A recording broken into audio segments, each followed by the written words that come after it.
Yeah, so we're going to make a clay brick oven, and the first thing we're going to do is the foundations.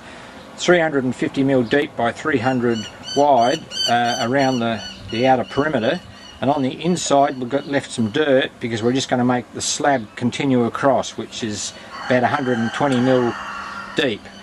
And first of all we need to dig the hole and then get the formwork, which is exactly 1800 square. And if you look over here, get the formwork all level so that the bubble is level on the whole four corners, so that when you put your bricks on you don't have to do too much extra work.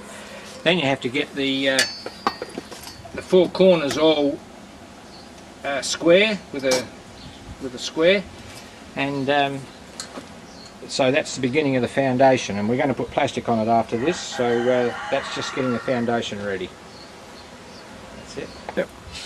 Yeah, so now we're going to make up the foundation mortar. This is pre-mixed sand and stone, so it's a mixture of one of cement, and 4 of this mixture makes the cement for the foundation. Now we're going to pour the foundation now. We've got the plastic in there. This is optional, you don't have to do that, but we've just put it in there so we don't get rising salt damp in years to come. So that will just pour in throughout there.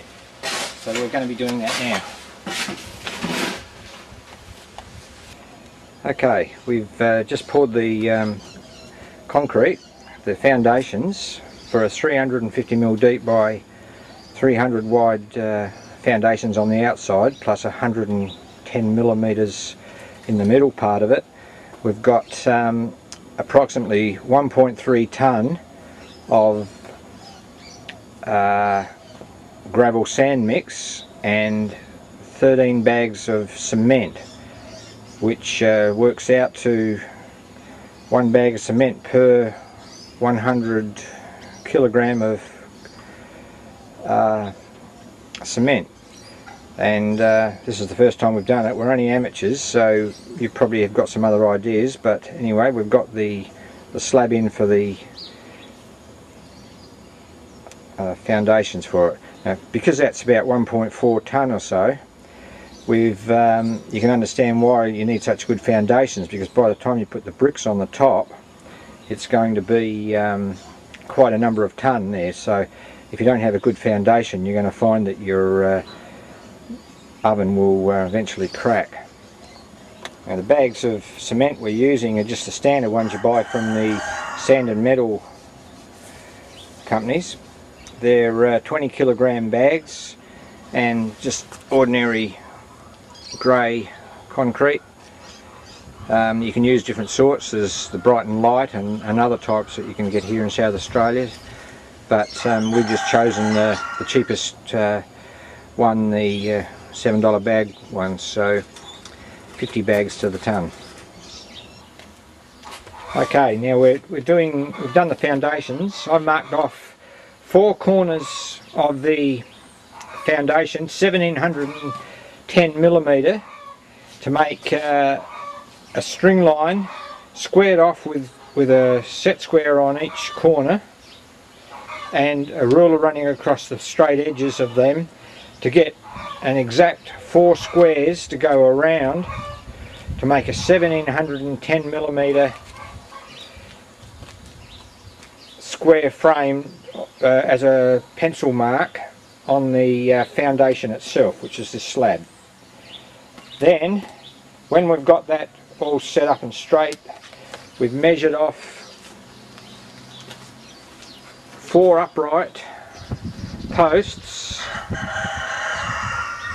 all perpendicular with a spirit level, and marked off 86mm markings along the edge to give us the brick and the mortar joints, which is 16mm mortar joints and 75mm brick. No, 11. Sorry, 11mm mortar joints and 75mm brick height, so that we can put our string line around those whole 4 corners and everything will be perpendicular. And with the spirit level, when we check it after, we'll put a string line around all that, and we can go up with each course. Now we've done 2 courses and left a little gap on the back one there for any water that might get in there to run out. So then we've started our layers of brick and built on that 7 bricks per side, the equivalent of 7 bricks, because the half brick goes into the next layer, but each side will be the equivalent of 7 bricks in width, plus including the mortar joints. So that's your 1710.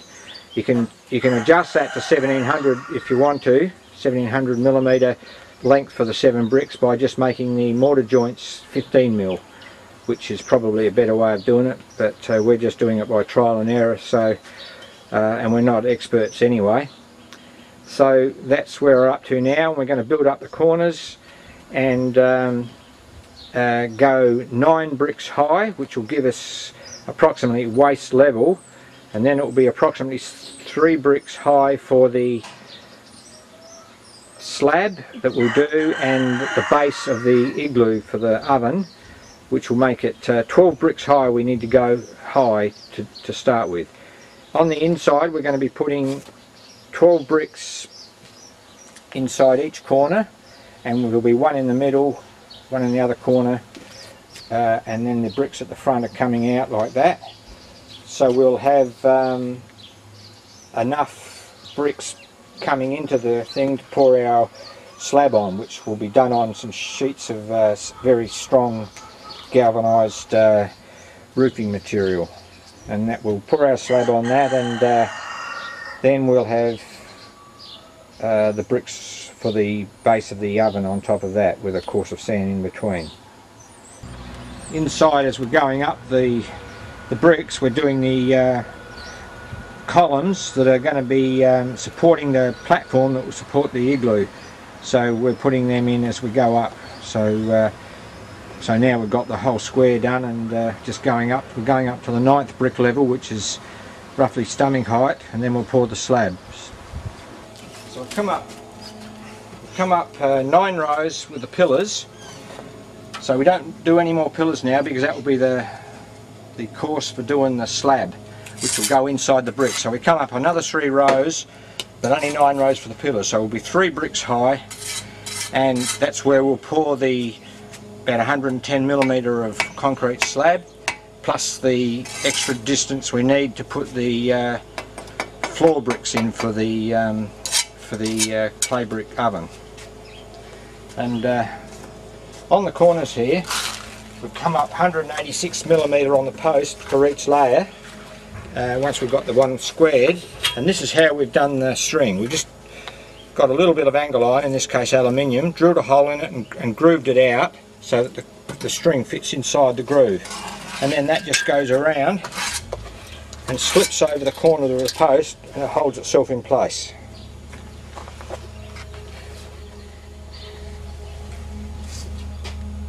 Now we've got the 12 rows of bricks going up all around. They're all square and level, and inside we've got 9 rows of columns. Then we put some sheets of spandex, which is strong carport flat bottomed iron, and we put that across on the columns and propped up the edges so that they don't sag, and also in the middle here we've propped it so that there's no sag at all.